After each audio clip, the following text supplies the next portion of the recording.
नमस्कार दोस्तों, welcome to learning is a process. आज हम पढ़ेंगे class 8 history, chapter number 7। Chapter का नाम civilising the native educating the nation है। इसके हम क्वेश्चन आंसर्स करेंगे और एक्सरसाइज वर्क करेंगे। चैप्टर की एक्सप्लेनेशन हमने ऑलरेडी कर ली है। अब हमें इसे ख़त्म करके हमारा ये सिलेबस 8th का हिस्ट्री का कंप्लीट हो जाता है। देखिए, let's recall can match the following है। इसमें क्या बोल रहे हैं, फर्स्ट में क्या दिया हुआ है, विलियम जोन्स। विलियम जोन्स कहाँ मैच हो जाते हैं, William Jones respect for ancient culture, Rabindranath Tagore learning in natural environment, Thomas Macaulay promotion of English education, Mahatma Gandhi critical of the English education, pathshalas guru. इस तरह से आपका हो जाएगा मैच। नेक्स्ट देखते हैं, स्टेट वेदर ट्रू और false. James Mill was a severe critic of the orientalist, true. The 1854 Dispatch on Education was in favor of English being introduced as a medium of higher education in India. True. Hmm? Mahatma Gandhi thought that promotion of literacy was the most important aim of education. No, it's false.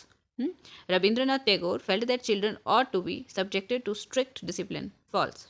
ठीक है, रविंद्रनाथ ऐसा कभी भी नहीं चाहते थे। Now question number 3 की बात करते हैं।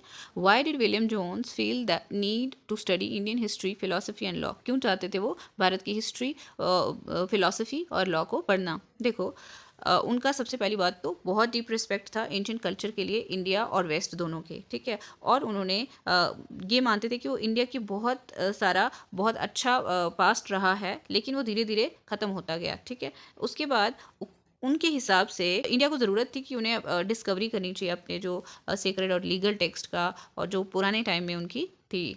विलियम जोन्स और क्या सोचते हैं, he went about discovering ancient text. उन्होंने डिस्कवरी की और उन्हें समझने की कोशिश की, ताकि उनमें से उन्हें यहाँ का कल्चर समझ में आए, ठीक है। नेक्स्ट आया, why did James mill and Thomas Machiavelli think that European education was essential in India? देखो, जेम्स मिल और मैकेवली इंग्लिश के फेवर में थे, ठीक है। उन्होंने कहा कि जो ईस्ट का नॉलेज है उसमें बहुत गलतियां हैं, बिल्कुल अनसाइंटिफिक है, पहला कारण।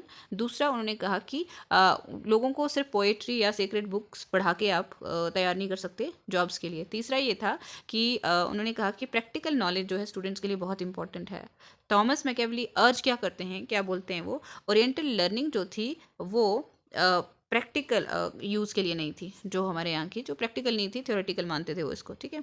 तो एजुकेशन, इंग्लिश एजुकेशन को बेटर मानते थे, जिसमें उन्हें लिटरेचर का पता चलता दुनिया का, और उन्हें वेस्ट में साइंस और फिलॉसफी में जो डेवलपमेंट हुई थी उसकी समझ आती। तो इस वजह से why did Mahatma Gandhi want to teach children handicrafts? क्यों सिखाना चाहते थे वो? Mahatma Gandhi wanted to teach children handicrafts because he was thinking that, उन्हें लगता था कि एजुकेशन फोकस किस पे, वेस्टर्न एजुकेशन किस पे फोकस कर रही है, रीडिंग और राइटिंग पे और ओरल नॉलेज पे को छोड़ करके, ठीक है। दूसरा उनका ये था कि जो एजुकेशन है वो किस लिए होनी चाहिए, माइंड और सोल की डेवलपमेंट के लिए, जो वो नहीं मानते थे इंग्लिश एजुकेशन में।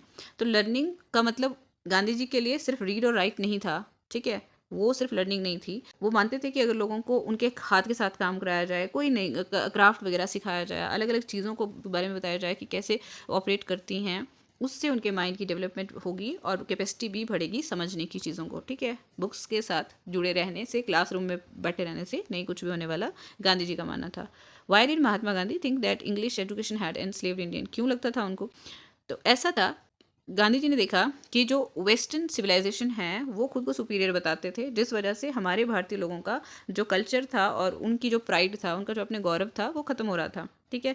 और वेस्ट की तरफ, जो पश्चिम की तरफ हमारा जो रुझान बढ़ने की वजह से ब्रिटिश रूल को ही लोग एडमायर कर रहे थे, ना कि भारतीय अपनी किसी कल्चरल जो आपकी धरोहर थी उसे, ठीक है। और गांधी जी का मानना था कि जो लोगों के दिमाग हैं उनमें एक तरह से जहर डाल दिया जा रहा है, उनके जो आत्मा है उसको मारने की कोशिश की जा रही है, ये इंग्लिश एजुकेशन की वजह से। गांधी जी को ये भी लगता था कि जो इंडियन है वो क्या हो जाएंगे, हैंडीकैप्ड हो जाएंगे, क्रिपल, मतलब वो सराउंडिंग के साथ भी काम नहीं कर सकेंगे, क्योंकि क्लासरूम में बिठा के कोई उनका सोशल इन्वायरमेंट के साथ कॉन्टैक्ट तो रहता नहीं है, तो इस वजह से ये वो सही नहीं मानते थे, ठीक है।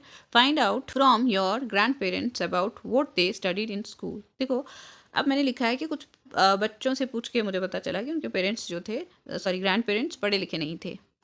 तो इस वजह से मैंने यहाँ पे लिख दिया my grand parents did not receive formal education from any school. तो कभी स्कूल उनके ग्रैंड पेरेंट्स गए ही नहीं। तो अगर आपके ग्रैंड पेरेंट्स ने जो भी अचीव किया है, जो पढ़ा है, वो आप यहाँ पे लिख सकते हैं। ठीक है, ये ऑप्शनल है। Find out about the history of your school और any other school in the area you live. देखो, आपका स्कूल, जैसे हम केंद्रीय विद्यालय के साथ जुड़े हुए हैं, तो केंद्रीय विद्यालय का जो स्कूल है उसके बारे में मैंने लिख दिया। आप जिस भी स्कूल को बिलोंग करते हो, जहाँ पे भी आप पढ़ रहे हो सीबीएसई के कोर्स के अंडर, तो आप उसका नाम लिख दीजिए, उसकी हिस्ट्री लिख दीजिए। तो केंद्रीय विद्यालय के अगर पढ़ें तो यहाँ पे अप्रूव कब हुआ था, 1962 में गवर्नमेंट ऑफ इंडिया ने इसे अप्रूव किया था, सेकंड सेंट्रल पे कमीशन के रिकमेंडेशन पे। ठीक है, तो इसमें क्या था कि सेंट्रल स्कूल ऑर्गेनाइजेशन जो था स्टार्ट कर दिया गया मिनिस्ट्री ऑफ एजुकेशन के द्वारा। इसमें शुरुआत में 20 रेजिमेंटल स्कूल्स बनाए गए थे। धीरे धीरे वो बढ़ते गए और ये समय के साथ बहुत आगे बढ़ के आज हमारे पास कितने स्कूल्स हैं, 1248 लगभग।